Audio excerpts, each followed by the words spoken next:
Bonjour à tous, nous sommes dans la fabuleuse île de Grand Bassam. Nous allons à la découverte d'un artiste, non des moindres. Né en 1935, il fut le premier artiste à faire une exposition en 1957, bien avant l'indépendance de la Côte d'Ivoire. Mesdames, messieurs, recevez chez vous le doyen Michel Kodjo. Bonjour doyen Michel Kodjo. Bonjour Lizzie. C'est un plaisir pour nous d'être en votre compagnie. Pouvez-vous nous parler de vos premiers pas? C'est du pléonasme de parler de premier pas puisque tout le monde en fait. Donc c'est automatique chez l'être humain, comme chez tout être qui naît sur ces globes qu'on appelle la Terre. Il y a déjà le fait même d'avoir exposé avant cette, à peine plutôt avant cette exposition, parce qu'en fin de compte, j'étais plutôt, disons, autodidacte. Ouais, parce qu'en fin de compte, l'art n'a pas besoin d'enseignement. L'art ne s'enseigne pas. L'art, c'est un don. Maintenant, si on a une bonne technique de support, tant mieux. Mais en fin de compte, le dessin, comme la danse, la musique, tout cela, ça s'apprend.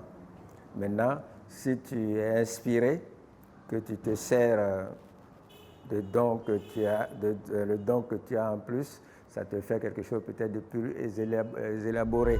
Après s'en suivent plusieurs expositions à travers l'Europe, nous pouvons citer pêle-mêle l'Italie, l'Allemagne, la France. Vous faites une pause en 1968 pour reprendre des études à l'École des Beaux-Arts de Clermont-Ferrand, où vous obtenez en 1970 un diplôme de gravure. À cette époque, qu'est-ce que ces études vous ont apporté de plus dans l'exercice de votre art?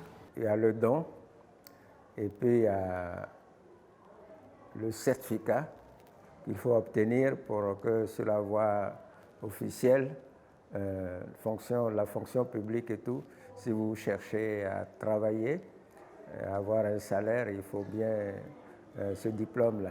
Donc ainsi, j'ai voulu avoir le diplôme de gravure que j'ai passé à Marseille, Lumini. Et j'ai été même classé hors concours.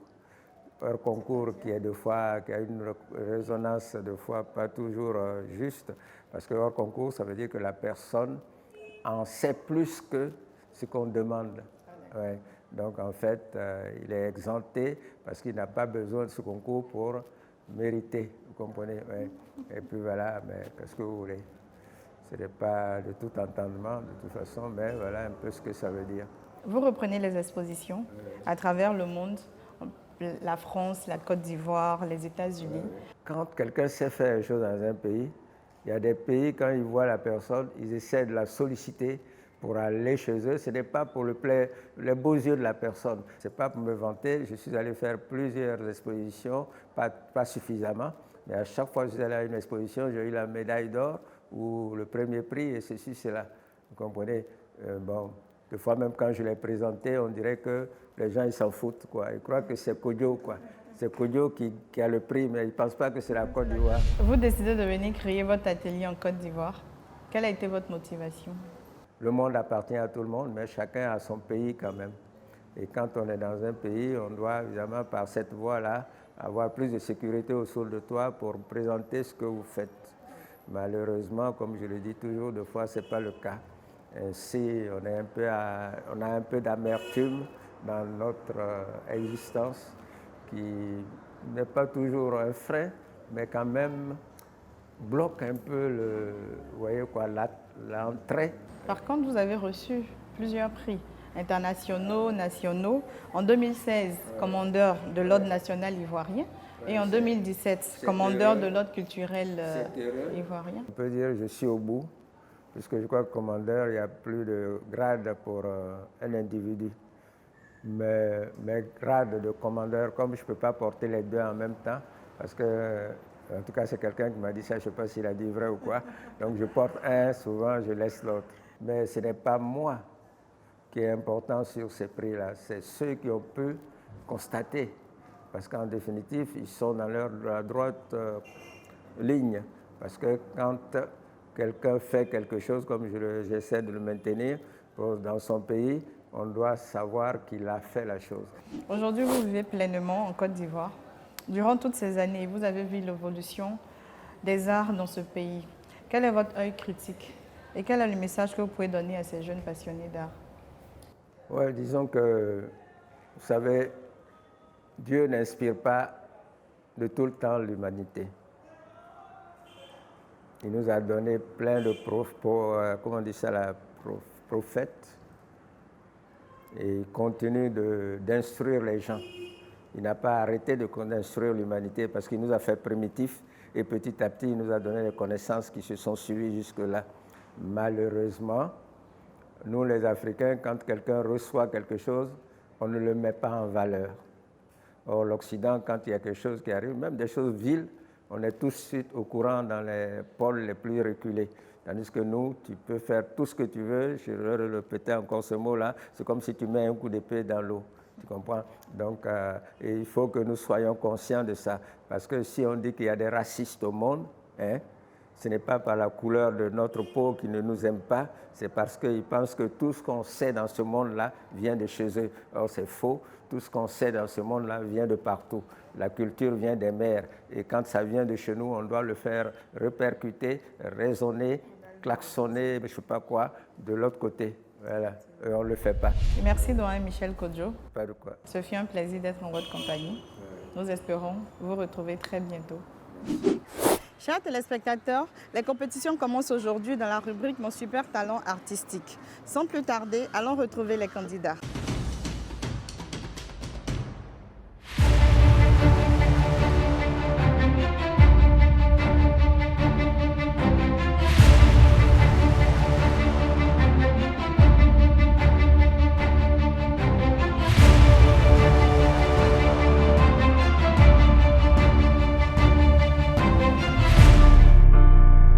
Bonjour à tous.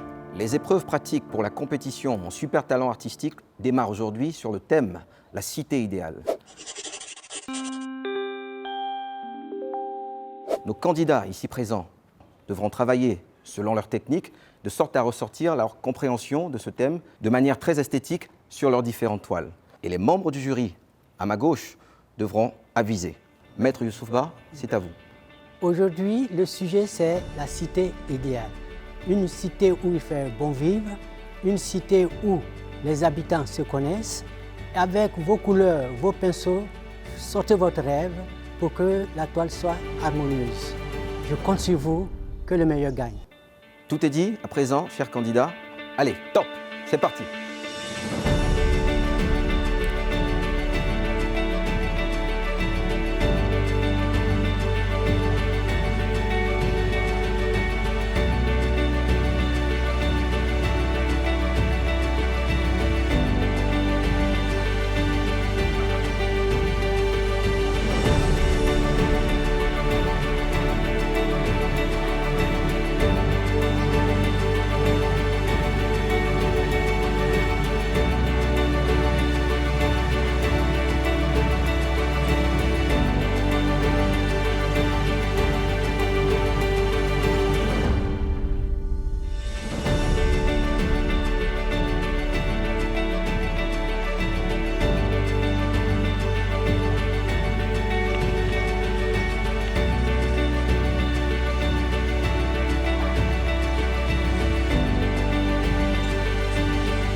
Chers téléspectateurs, notre numéro du jour s'achève, tandis que nos candidats derrière poursuivent allègrement leurs réalisations artistiques. Leurs œuvres et leurs notes vous seront dévoilées le jour même de la finale. En attendant, je vous donne rendez-vous au prochain numéro. Merci Fabrice. Nous sommes à la fin de notre émission. À très bientôt et que Dieu nous garde.